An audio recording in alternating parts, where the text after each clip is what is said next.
अहो डॉक्टर, मला ना तिचा वासच नाही आवडत. काय करते कुणास ठाऊक.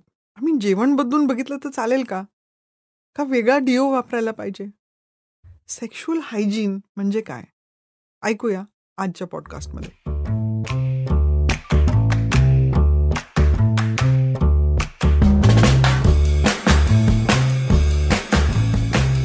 स्त्रियांचं आरोग्य, त्यातून त्यांचं लैंगिक आरोग्य ह्याच्याबद्दल समाजामध्ये खूप समज आणि गैरसमज आहेत. ह्या गोष्टींबद्दल संवाद साधणं, मनमोकळेपणाने बोलणं आणि चर्चा करणं ही खूप गरज आहे. ह्याच उद्देशाने मी वी फॉर वजायना हा पॉडकास्ट सुरू केला आहे. मी डॉक्टर नीलिमा देशपांडे, मी गायनेकॉलॉजिस्ट आणि सेक्शुअल मेडिसिन कन्सल्टंट आहे. आज माझ्यासोबत आहेत Niranjan Medhekar, CEO of sounds great. Sexual intercourse करण्यापूर्वी किंवा केल्यानंतर कोणत्या प्रकारची स्वच्छता प्रत्येकाने पाळायला हवी याचा बऱ्याचदा विचारच केला जात नाही.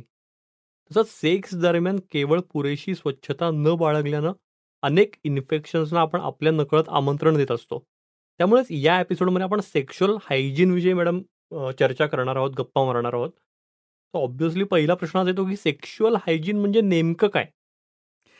हा एक इंटरेस्टिंग प्रश्न अशा करता आहे की माझ्या विचारामध्ये सेक्शुअल हायजीन फक्त जेनिटल हायजीन नाही आहे.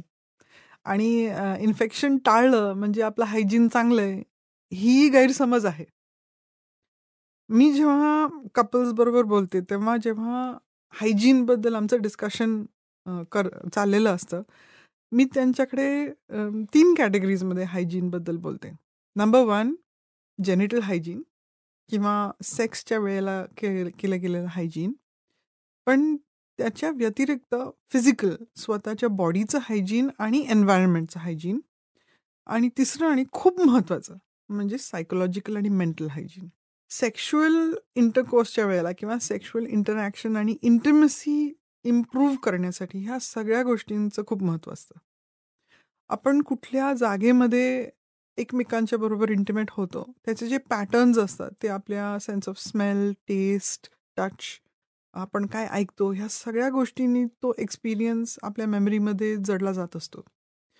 जेव्हा ते एक्सपिरियन्स अनप्लेझंट होतं, त्यावेळेला ते सेक्शुअल इंटरॅक्शन परत परत करावंसं वाटत नाही किंवा त्याच्यामध्ये काही चेंजेस घडवावेसे वाटत नाहीत किंवा काही इम्प्रूव्हमेंट करावीशी वाटत नाही.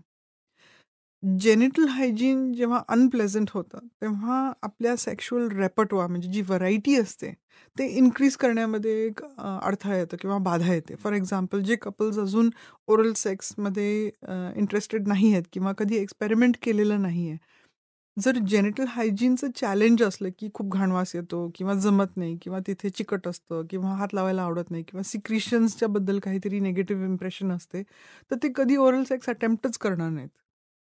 किंवा एक कपल रिसेंटली आलं होतं की त्यांनी कधी एकमेकांच्या जेनिटल्सला हातच लावलेला नाहीये. का? नाही म्हणजे तिथे खूप घाण असतं. मग घाण असतं कशावरनं? नाही मग तुम्ही स्वच्छ करत नाही का ती जागा? नाही, म्हणजे कोणी शिकवलंच नाही कसं स्वच्छ करायचं. आणि आपण पूर्वी जेव्हा आपण लहान मुलांच्या ट्रेनिंगबद्दल बोललो किंवा सेक्स एज्युकेशनबद्दल बोललो होतो, तेव्हा हे डिस्कशन पण झालेलं आहे की मुलांना कधीपासून शिकवायचं जेनिटल हायजीनबद्दल आणि ते का शिकवायचं? तर जेनिटल हायजीन न ठेवल्याने किंवा जेनिटल केअर न केल्याने जे कॉन्सिक्वेन्सेस असतात, ते जसे आपण मोठे होतो तसे आपल्याला जास्त दिसतात. फॉर एक्झाम्पल, इंटरकोर्स नंतर होणारे युरिनरी इन्फेक्शन्स किंवा सेक्शुअली ट्रान्समिटेड इन्फेक्शन्स किंवा हर्पीज सारख्या गोष्टी जेव्हा होतात, काही गोष्टी शेअर केल्याने किंवा सेक्स टॉय शेअर करताना जे हायजीन ठेवायला लागतं, कॉन्डोम यूज कसं करायचं असतं किंवा मग पुरुषांमध्ये जी फोरस्किन असते त्याच्या खालची जी क्लेनलीनेस असतं, ते चिकटल्यामुळे तिथे फायब्रोसिस होणं किंवा जसे विमेन मेनोपॉजमध्ये जातात, क्लिटरिसच्या आजूबाजूचे ॲडिशन्स असतात, ती जागा स्वच्छ न केल्यामुळे. मग ह्या सगळ्या गोष्टींना हँडल करताना whether it is menstrual hygiene किंवा सेक्शुअल हायजीन, इंटरकोर्सच्या केलेलं हायजीन, ह्याचा सगळा जो इफेक्ट असतो एकमेकांना रिपेल करायचा किंवा अट्रॅक्ट करायचा, ह्याच्यावरती खूप इन्फ्लुएन्स असतो. म्हणून सेक्शुअल हायजीन समजून घेणं आणि ते आपल्या प्रॅक्टिसमध्ये एक हॅबिट म्हणून आणणं खूप महत्त्वाचं असतं. तुम्ही खूप वेगवेगळे ॲस्पेक्ट्स मॅडम सांगताय, म्हणजे फक्त जेनायटल्सची हायजीन म्हणजे सेक्शुअल हायजीन एवढं लिमिटेड नाही आहे त्याचा स्कोप. अजून एक इंटरेस्टिंग गोष्ट सांगायची म्हणजे, आपल्याला माहिती आहे की इव्होल्युशनमध्ये आपला सेन्स ऑफ स्मेल आहे ते सगळ्यात एन्शियंट आहे. तर हल्लीच्या काळामध्ये ना आपण डिओ वापरणं किंवा खूप छान फ्रेग्रन्स असलेलं साबण यूज करणं ह्याची खूप टेलिव्हिजन ॲडव्हर्टिजमेंट्स बघतो. जाणू काय एकमेकांच्या अट्रॅक्शनसाठी सेंट नी सगळं कव्हर अप होतं. खरं म्हणजे काय आहे, की जे फेरोमोन्स असतात, म्हणजे जे आपले नॅचरल स्मेल्स असतात, आपल्या हार्मोन्समुळे निर्माण होणारे आणि ते बहुतेक फेरोमोन्स आपल्या स्वेट ग्लँड्सच्या आजूबाजूचे असतात. तर आपलं जे सेन्स ऑफ स्मेल असतं, ते दुसऱ्या पर्सनला त्या फेरोमोन्समधनं ओळखतं. आणि बहुतेकदा हे जे सुपरफिशियल सेंट्स किंवा परफ्यूम्स असतात, ते त्या गोष्टीला मास्क नाही करू शकत. तर सेक्शुअल अट्रॅक्शनमध्ये ह्या फेरोमोन्सचं खूप मोठं महत्त्व आहे. आपण जेव्हा दुसऱ्या पर्सनला अट्रॅक्ट होत असतो, कुठेतरी एका सबकॉन्शियस लेव्हलला ते फेरोमोन्स ओळखून आपण अट्रॅक्ट होत असतो. त्यामुळे कोणाचा तरी आपल्याला वास नाही आवडला, तर आपण त्या पर्सनला अट्रॅक्टिव्ह मानत नाही किंवा अट्रॅक्ट होत नाही. तसंच जेनिटल्सच्या आजूबाजूला पण स्वेट ग्लँड्स खूप असतात. ग्रॉइनमध्ये आणि जेनिटल्स म्हणजे लेबियाच्या तिथे आजूबाजूला, इव्हन जेंट्समध्ये सुद्धा. तर त्या एरियाचा जो वास असतो, तो जर आपण कंटॅमिनेट केला नाही, म्हणजे टॅल्कम पावडर, हे जीन्स, लेगिंग्ज असे आर्टिफिशियल गोष्टींनी जर तो कंटॅमिनेट झालेला नसला, तर त्या एरियामध्ये जे फेरोमोन सिक्रीट होतात, ते पण अट्रॅक्टिव्ह असतात. तर सेक्शुअल हायजीन म्हणजे आपला जो नॅचरल स्मेल असतो, त्याला आपण कसं कल्टिव्हेट करतो, कसं ऑप्टिमल ठेवतो. आणि एक अजून गोष्टी ज्या या गोष्टीला बदलत असते, ती आजची आपली लाईफस्टाईल. जे लोकं आता आपण टीनेजर्समध्ये पण बघतो, फास्ट फूड, सोडाज, हे सगळं अल्कोहल, स्मोकिंग, ड्रग्ज या सगळ्या गोष्टींमुळे आपले जे नॅचरल सिक्रिशन्स असतात, आपली नॅचरल हेल्थ असते, ती डॅमेज झालेली असते. तर प्री डायबेटिक्समध्ये अल्कोहल कन्झम्पशनमुळे, लिव्हर डिस्फंक्शनमुळे आपल्या बॉडीचे जे नॅचरल हार्मोन बॅलन्स असतं, तो डिस्टर्ब होतो आणि फेरोमोन्सही डिस्टर्ब होतात. तर ह्या गोष्टींमुळे सुद्धा हायजीनवरती फरक पडतो. तर फॉर एक्झाम्पल एक रिसेंटली कपल आलं होतं माझ्याकडे आणि तो म्हणत होता, "अरे, की मी सेक्स केल्यानंतर ते खूप खाज येते तिथे, मला खाज येते." मग लक्षात आलं दोघंही प्री डायबेटिक आहेत, जेव्हा टेस्ट केलं तर. जेनिटल हायजीन शिकवताना कोणी प्री डायबिटीसचं स्क्रीनिंग टेस्ट का करेल 20s मधल्या किंवा 30s मधल्या मुलांना? पण आज ज्या पद्धतीने लाईफस्टाईल डिसीजेस वाढतायत, त्याच्यामुळे हे टेस्टिंग करणं भाग पडतंय आणि ह्याच्यामुळे अ, हे जे प्रकार आहे, हे सगळे उघडीला येतात. त्यामुळे आपण जर तुम्हाला वाटतं, की तुमचं बॉडी ओडर खराब आहे किंवा तुमच्या बॉडी ओडरमुळे किंवा तुम्हाला जे वाटतं तुमच्या पार्टनरचं ओडर आहे, त्याच्यामुळे तुम्ही रिपल्स होताय किंवा तुम्हाला ते आवडत नाहीये, तर हे एक अजून कारण असू शकतं, की तुम्ही डॉक्टरांकडे जाऊन का टेस्टिंग करावं? कारण की तुमची जे हार्मोन बॅलन्स आहे, नॅचरल हार्मोन बॅलन्स आहे, तर तुमच्या लाईफस्टाईलमुळे तो अपसेट होतोय हे लक्षात घेणं महत्त्वाचं आहे. आणि अजूनही आहे, की जे कपल्स मी बघितले ज्यांनी त्यांची लाईफस्टाईल इम्प्रूव्ह केली आहे, ते म्हणतात मला, की आमचं बॉडी ओडर चेंज झालंय. आमच्या घामाचा वास बदललाय. आम्ही जे पूर्वी सपोज ओरल सेक्स करत होते, ती टेस्ट आम्हाला टॉलरेट होत नव्हती. आता ती टेस्ट बदलली आहे. तर ह्या गोष्टी सुद्धा क्लिनिकमध्ये ऐकायला मिळतात. ओके. खूपच महत्त्वाचा मुद्दा सांगितलात मॅडम. आपण थोडंसं पुढे जाऊया, की सेक्शुअल इंटरकोर्स करण्याआधी किंवा नंतर कोणत्या प्रकारची स्वच्छता प्रत्येक कपलनं पाळायला हवी? आपण जेव्हा सेक्शुअल इंटरकोर्सबद्दल बोलतो, तेव्हा आपण एक लेव्हलची इंटिमसीबद्दल बोलतो, जिथे स्किन टू स्किन कॉन्टॅक्ट असतो किंवा बॉडी पार्ट्सचा कॉन्टॅक्ट असतो. तर साहजिक आहे, की बॉडी पार्ट स्वच्छ ठेवणं. फॉर एक्झाम्पल बायकांनी इंटरकोर्स करायच्या आधी लघवी करणं आणि इंटरकोर्स झाल्यानंतर लघवी करणं हे खूप महत्त्वाचं ठरतं. कारण की जी बायकांची युरिथ्रा असते, ती वजायनाच्या खूप जवळ असते. मग युरिथ्रामध्ये किंवा आसपास किंवा ब्लॅडरमध्ये युरिन उरलेली असली, तर त्याच्यामध्ये इन्फेक्शन लागणं सोपं होतं. कारण की इंटरकोर्सच्या वेळेला वजायनाचे जे वॉल्स असतात, एस्पेशली फ्रंट वॉल जी असते, तिथे घर्षण जास्त होतं. तिथे रबिंग जास्त होतं आणि कधी-कधी छोटे-छोटे इंजुरीज झाल्यामुळे तिथे आणि त्या बाजूला इन्फ्लेमेशन, इन्फेक्शन युरिथ्रामध्ये जाऊ शकतं. ती जागा नंतर क्लीन करणं, फॉर एक्झाम्पल पाण्याने, जरूर नाही की साबणाचा यूज आहे. मग पुरुषांमध्ये सुद्धा पेनिसची जी स्किन असते, फोर स्किन असते, ज्यांचं सर्कमसिजन झालेलं नाही, जिथे फोर स्किन इंटॅक्ट आहे, त्या एरियाला क्लीन ठेवणं प्लेन वॉटरनी बिफोर आणि आफ्टर. आणि पुरुषांनी सुद्धा लघवी करणं बिफोर आणि आफ्टर इंटरकोर्स. ह्या गोष्टी महत्त्वाच्या आहेत.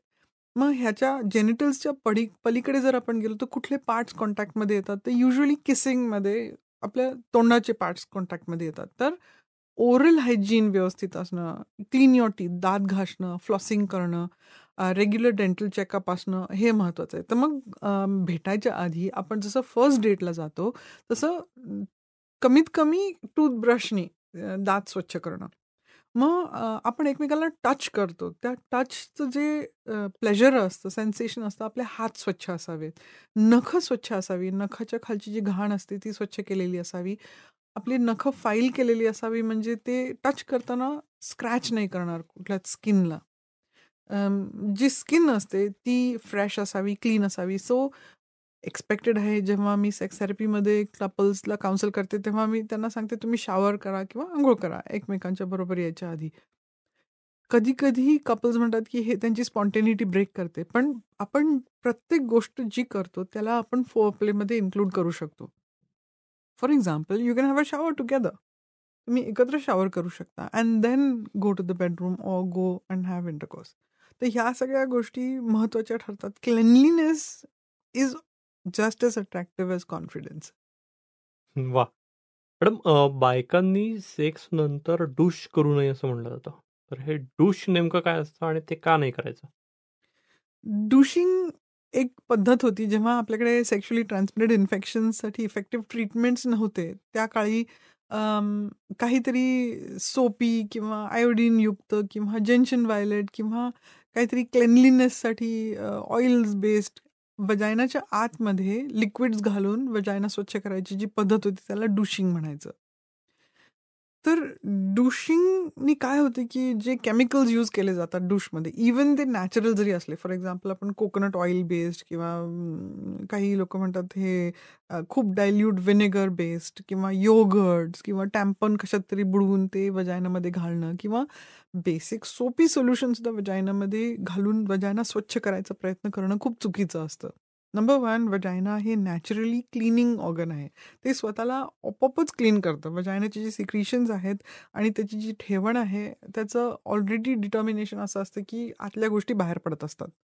त्याला वेगळं स्वच्छ करायची गरज नसते, इन्क्लुडिंग विथ इंटरकोर्स. खूप कपल्स माझ्याकडे येतात, "अहो, आमचं इंटरकोर्स झालं, पण ते सगळं सिमेंट बाहेर आलं." म्हणलं, "या आणि नाही म्हणून ती प्रेग्नंट होत नाहीये का?" नाही, किंवा एक पद्धत आहे, खूप गायनेकॉलॉजिस्ट किंवा खूप स्पेशलिस्ट सांगतात, नाही सेक्स झाल्यावरती कमरेखाली उशी ठेवायची म्हणजे ते सिमेन सर्व्हिक्सच्या भोवती असतं. आणि एक फिजिओलॉजिकल गोष्ट म्हणजे मी समजावून सांगते, की एका थेंब माणसाच्या एका सिमेनच्या एका थेंबमध्ये मिलियन स्पर्म्स असू शकतात. ते एक अंड जे महिन्यातनं एकदा रिलीज होतं कुठल्या बाईचं, त्याला फर्टिलाइज करायला एकच स्पर्म लागतो ना.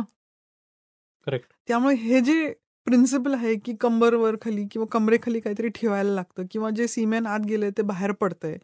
ह्याच्यानी तुमच्या फर्टिलिटीमध्ये खूप फरक पडू शकतो असं काही नाहीये. तसंच क्लीन जे आतलं सीमेन क्लीन केलं म्हणजे तुम्ही प्रेग्नंट होणार नाही, हेही पण गैरसमज आहे. आत सेक्स सपोज झालाय आणि सपोज कॉन्डोम बस्ट झालाय, त्याच्यासाठी आपल्याकडे इफेक्टिव्ह पोस्ट कॉइटल कॉन्ट्रासेप्शन आहे. डुशिंगनी तुम्ही प्रेग्नंट होणार नाही ह्याची काही गॅरंटी नाहीये.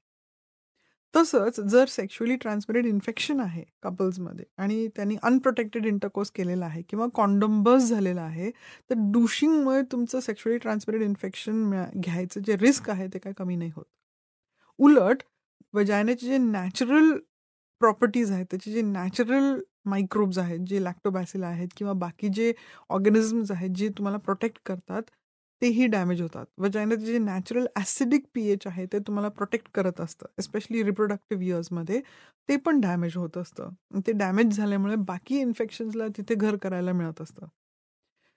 जेव्हा मेनोपॉज येतं आणि त्यावेळेला जेव्हा इस्ट्रोजन कमी होतं आणि वजायनाचे वॉल्स थिन होतात, डुशिंगमुळे अजून प्रॉब्लेम होऊ शकतो. कारण ते जे इन्फेक्शन्स असतात, मग ते जास्त इन्फ्लेमेशन कॉज करतात आणि ते वजायनाचे जे लायनिंग असतं ते थिन झालेलं असतं आणि त्या इन्फ्लेमेशनमुळे किंवा त्या इन्फेक्शनमुळे पेन आणि डिस्कम्फर्ट जास्त प्रमाणात होतं. त्यामुळे डुशिंग हे ॲडवायजेबल नाही आहे. तुम्ही कुठलंही प्रिपरेशन घ्या आणि पर्टिक्युलरली मी बघते की यंग मुली खूप करतात किंवा इंटरनेटवरती काहीतरी वाचून त्यांनी ठरवलेलं असते आपल्याला डुशिंग करायचंय, किंवा काही प्रॉडक्ट्स असे असतात जे एक्सटर्नली यूज करायचे असतात, म्हणजे बाहेरच्या. फॉर एक्झाम्पल, मी हे प्रॉडक्ट्सची नावं घेते, पण प्रत्येक देशामध्ये वेगळे असतील. For example, vulva vulva cleaning solutions, किंवा XYZ एक वॉश नावाचं कुठलं तरी प्रॉडक्ट आहे. ते बाहेरच्या एरियासाठी आहे. आणि ते जरी पीएच बॅलन्स्ड असलं तरी हे लक्षात घेणं महत्त्वाचं आहे की वजायनाचं पीएच ॲसिडिक आहे, म्हणजे 3.5 to 4.5 आहे. ते पीएच बॅलन्स्ड आहे म्हणजे त्याचं पीएच 7 आहे. म्हणजे ते तुमच्या वजायनाचं पीएच चेंज करेल जर ते तुम्ही आतमध्ये वापरायचा प्रयत्न केला तर. तर वजायना ही आतली गोष्ट आहे, म्हणजे जिकडनं बायकांना पिरियड्स येतात ते, तर आतमध्ये काही क्लीन करू नये. पाणीसुद्धा आत जायची गरज नाही. काही बायका मला विचारतात, "मग मॅडम आपण स्विमिंगला गेलो, ते पाणी आत जातं का?" युजुअली नाही, कारण की वजायना तुमचं ॲट रेस्ट क्लोज्ड असतं. भोक नाहीये, तुमचं वजायना एक बोगदा नाहीये. तो वजायना क्लोज्ड असतो. तो अडॅप्ट करतो बोटाला किंवा पेनिसला किंवा बेबीच्या हेडला. मी खूप वेळा एक्सप्लेन केलेलं की वजायना हे अकॉमोडेटर आहे. ते ॲट रेस्ट वजायना क्लोज्ड असतं. त्याच्या आतमध्ये बाहेरच्या गोष्टी सहसा लीक होत नाहीत. त्यातून सुद्धा आपण जेव्हा क्लीन करतो ती एरिया, तेव्हा पुढून मागे क्लीन करायचं असतं. का? कारण की पुढे फर्स्ट ओपनिंग युरिथ्राचं असतं, नेक्स्ट वजायनाचं असतं आणि मागे एनस असतं. वजायना हे युरिथ्रा आणि एनसच्या मधल्या एरियामध्ये असतं. युरिथ्रा छोटा असतो, तसंच वजायनाचं एंट्रन्स पॅट्युलस किंवा ओपन असतं एंट्रन्सला. एस्पेशली जर ती गर्ल सेक्शुअली ॲक्टिव्ह असली, किंवा काही बायका जेव्हा मुलं झालेली असतात तेव्हा ते ओपनिंग थोडंसं ओपन असतं.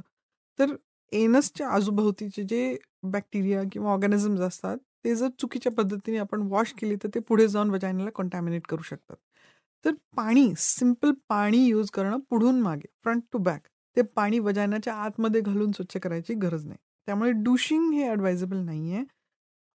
कुठेतरी वाचून ते डूश वापरणं अजूनही ॲडवायझेबल नाही आहे. कधी-कधी जर काही इन्फेक्शन्स असले तर तुमचे डॉक्टर जे असतील, गायनेकॉलॉजिस्ट जे असतील, ते काहीतरी मेडिसिन तुम्हाला प्रिस्क्राईब करतील, किंवा ॲक्चुअली जेव्हा एक्झामिन करतात तेव्हा क्लीन करतील. त्याचं पर्पज आणि गोल वेगळा असतो.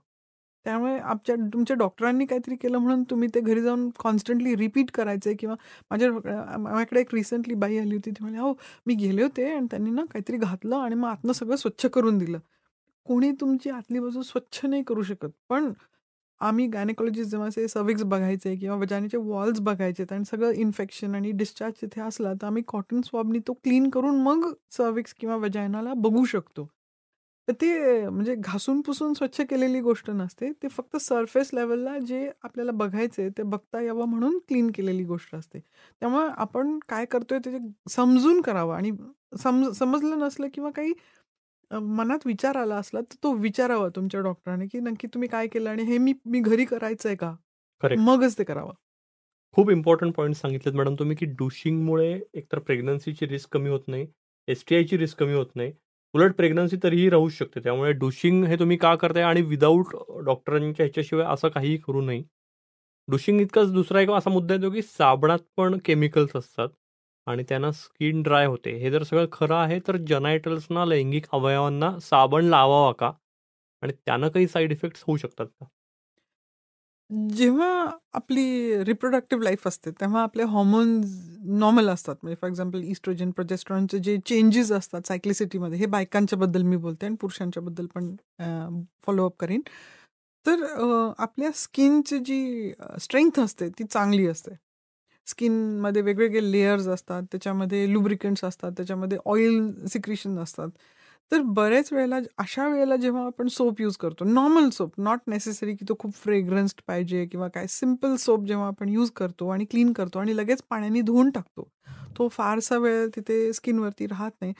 तर खूप लोकांना त्याचा काही प्रॉब्लेम होत नाही. आणि एस्पेशली नुसतं वॉशिंग नाही तर ड्राय करणं पण तितकंच महत्त्वाचं असतं. तुमची स्किन नुसत्या सोपमुळे ड्राय होत नाही, तर तो सोप तिथे खूप वेळ टिकल्यामुळे, किंवा तुम्ही ती एरिया नंतर व्यवस्थित पाणी डॅब न केल्यामुळे, किंवा बाकी तुमच्याकडे लाईफमध्ये दुसरं तुम्ही काय करताय. फॉर एक्झाम्पल तुम्ही न्यूट्रिशनली डेफिशियंट असलात, तुम्ही तुमच्या डाएटमध्ये गुड क्वालिटी फॅट्स इनॲडिक्वेट असले, किंवा तुम्ही काही मेडिकेशनवर असला ज्याच्यामुळे स्किन ड्राय होते, तर तुम्हाला ते सोप यूज केल्याचं इन्क्रीज्ड काहीतरी ड्रायनेस किंवा इरिटेशन वाढू शकतं. कधी-कधी त्या सोपच्या केमिकल्सला आपल्याला ॲलर्जी पण होऊ शकते. तर ह्या गोष्टीसाठी आपल्याला केअरफुल राहायला लागतं. कधी सोप चेंज करताना किंवा बदलताना तो टेस्ट करावा आपल्या स्किन डेलिकेट म्हणजे मानेवरती किंवा एल्बोच्या आतमध्ये जेनिटल्सला लावायच्या आधी. ह्या सेन्सिटिव्हिटीज म्हणजे आता जे केमिकल्स तयार करतात किंवा सोप्स असे खूप फ्रेग्रन्स असतात किंवा स्पेशल असतात, ह्याच्याबरोबर जास्ती काळजी घ्यायला लागते. सिंपल जो नॉन फ्रेग्रन्स सिंपल सोप असतो त्यांनी बहुतेक लोकांना काही प्रॉब्लेम होत नाही. खूप फ्रेग्रन्स असलेले, खूप केमिकल्स, सो कॉल खूप सॉफ्टनिंग करणारं काय, काय, काय, काय त्याच्यामध्ये तुम्ही जर लेबल्स वाचले तर सिंपल सोप नसतो. तो टेस्ट करून वापरावा आणि हे ॲडवाईस दोन्ही पुरुषांसाठी आणि बायकांसाठी इक्वली ॲप्लिकेबल आहे. काही प्रॉडक्ट स्पेसिफिकली जेनिटल्ससाठी मॅन्युफॅक्चर केलेले असतात आणि जोपर्यंत तुम्ही त्याचं लेबल वाचत नाहीत, तोपर्यंत तुम्हाला कळणार नाही की ते किती सिंपल आहे. सिम्पलेस्ट म्हणजे प्लेन वॉटर. तुम्हाला ॲक्चुअली प्लेन वॉटरपेक्षा जास्त साबणाने कुठली गोष्ट घासल्याने ती जास्त क्लीन होते असं नाही. एस्पेशली आपले skin, genital skin self cleaning असते. आपल्या देशामध्ये काय होतं, की खूप घाम येतो आणि हल्ली हे जीन्स आणि ट्राउझर्स आणि सिंथेटिक लेगिंग्स घालायची पद्धत त्यामुळे घाम तिथे राहतो. बेटर आहे, की ती एरिया आपण प्लेन वॉटरनी स्वच्छ करावी आणि ड्रायिंगकडे जास्त लक्ष द्यावं.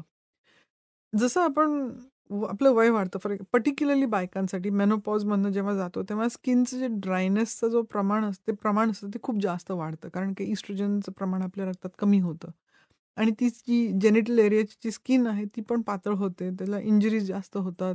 घाम आणि इन्फेक्शन्स पटकन लागतात त्या स्किनला. तर अशा वेळेला आपण तिथे सिंपल ऑइल्स, अगदी बेसिक ऑइल जे आपण रोज खातो पितो असं ऑइल, कोकोनट ऑइल किंवा ऑलिव्ह ऑइल किंवा आपलं नॉर्मल कुकिंग ऑइलसुद्धा प्लेन जे मिक्स्ड नाही आहे, सिंपल ऑइल आपण त्या स्किनला रब करून मसाज केलं तर त्या स्किनचं जे रेझिलियन्स असतं ते वाढतं.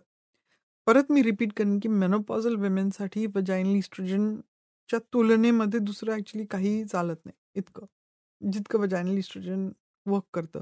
पण त्याच्यासाठी तुम्हाला तुमच्या डॉक्टरांना भेटून तुमची एलिजिबिलिटी डिस्कस करून मग त्याचं प्रिस्क्रिप्शन घेणं गरजेचं असते. कुठलीही हॉर्मोन ट्रीटमेंट आपणहून घेऊ नये. कुठल्याही सो कॉल्ड हॉर्मोन बूस्टिंग ट्रीटमेंटसुद्धा आपणहून घेऊ नये. कारण काय, आपल्या शरीरामध्ये कुठल्या हॉर्मोनचा कसा इफेक्ट होतोय आपल्याला माहिती नसतं. आणि जसं आपलं वय वाढतं तसं आपलं रिस्क म्हणजे कॅन्सरचं रिस्क वाढत असतं.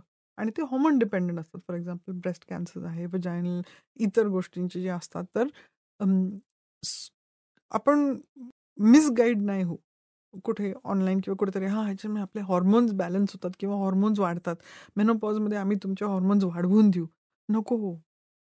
हं, आपल्याला जे माहिती नाही की कुठल्या प्रमाणात कुठलं हॉर्मोन वाढतंय, तशी ट्रीटमेंट विदाऊट सुपरव्हिजन घेऊ नये. करेक्ट. मॅडम, सेक्स केल्यानंतर तुम्ही म्हणलात तसं आधी आणि नंतर लघवीला जाणं हा एक खूप साधा सोपा उपाय असतो. तर असं मी वाचलं की इंटरकोर्सच्या आधी ग्लासभर पाणी प्यायचं, म्हणजे मग इंटरकोर्स झाल्यावर तुम्हाला लघवीला जायला होतं. तर याबद्दल सांगता थोडं की त्यांनी काय इन्फेक्शनची रिस्क कमी होते आधी आणि नंतर पी केल्याने?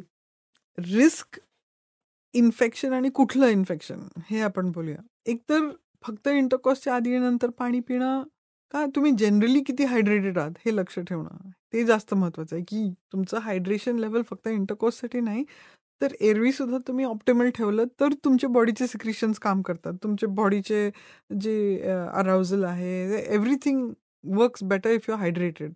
मग तुमचं डेली वॉटर इनटेक 1.5 ते 2 लिटर असलंच पाहिजे. जर तुम्ही खूप हेवी फिजिकल काम करत असाल, तुम्ही खूप जिम वर्कआउट करत असाल आणि स्वेटिंग जास्त असेल, तर पाण्याचं प्रमाण जास्त पाहिजे. जस्ट इंटरकोर्स आणि आधी आणि नंतर तुम्ही पाणी पिणं जसं जे रेग्युलरली पितात ते फाईन आहे. लघवी करण्याच्या मागे जी प्रिन्सिपल आहे ते एवढ्याकरताच आहे, स्पेशली बायकांकरता आणि पुरुषांकरता, की जे कॉन्टॅक्ट होत असतं ते आपल्या जेनिटल्सचे सिक्रिशन्स फॉर एक्झाम्पल युरिथ्राच्या आत म्हणजे पुरुषांमध्ये जी लघवीची नळी असते तिथे कंटॅमिनेशन होतं आणि आपल्याला माहिती आहे की जे सेक्शुअली ट्रान्समिटेड इन्फेक्शन्स असतात ते पहिल्यांदी लघवीच्या नळीमधनं सुरू होतात. बायकांमध्ये जी लघवीची नळी असते ती पुढच्या भागात असते आणि जेव्हा आपण नॉर्मल म्हणजे मिशनरी पोझिशन बघतो किंवा वुमन ऑन टॉप पोझिशन बघतो, तर ते पेनिसचं जे रबिंग असतं ते फ्रंट वॉलमध्ये जास्त होत असते. जेव्हा फ्रंट वॉलमध्ये आणि क्लिटरिस आणि युरिथ्राच्या डिस्टन्सच्या मध्ये जेव्हा रबिंग होत असते, तर तिथे छोटे-छोटे इंजुरीज झाल्यामुळे तिथे इन्फेक्शन बसू शकतं. तर लघवी केल्याने काय होतं, की जे सुपरफिशियल बॅक्टेरिया किंवा मायक्रोब्स तिथे गोळा झाले असतील, ते वॉश आउट होतात. जर खरंच कुठलं सीरियस सेक्शुअली ट्रान्समिटेड इन्फेक्शन असेल, तर ते फक्त लघवी केल्याने जाणार नाही. हे फक्त सुपरफिशियली आपण मॅनेज करण्यासाठी असतं आणि हे पर्टिक्युलरली आपण बघतो. जसं आपण हनीमूनच्या एपिसोडमध्ये बोललो होतो, की हनीमून सिस्टायटिस खूप कॉमन आहे. जेव्हा रिपीटेड इंटरकोर्स असतं, थोडंसं जास्त इन्फ्लमेशन असतं युरिथ्राच्या आजूबाजूला, तर बायकांना युरिन इन्फेक्शन व्हायची शक्यता असते. तर युरिनरी ब्लॅडर एम्प्टी करायचं म्हणजे आपलं लघवीची पिशवी रिकामी करणं, लघवी इंटरकोर्स नंतर लगेच करणं, ह्याच्यामध्ये थोडासा ते प्रिव्हेंटिव्ह असू शकतं, होऊ शकतं. पण एकदा जर इन्फेक्शन झालेलं असलं, तर त्याचा खूपसा उपयोग होतो असं मला नाही वाटत. तर ते ॲक्चुअल इन्फेक्शन ट्रीट करणं जास्त महत्त्वाचं होतं. राईट. सो मग हायजीन पुरेशी न बाळगल्याने सेक्शुअल हायजीन जे इन्फेक्शन होतं, तर त्याची सिम्प्टम्स, त्याची लक्षणं काय असतात साधारण? कुठलंही infection sexual hygiene or not, तर कुठलंही इन्फेक्शन कसं तर डिस्चार्ज सुरू होणं, तिथे खाज येणं, इरिटेशन वाटणं, दुखणं.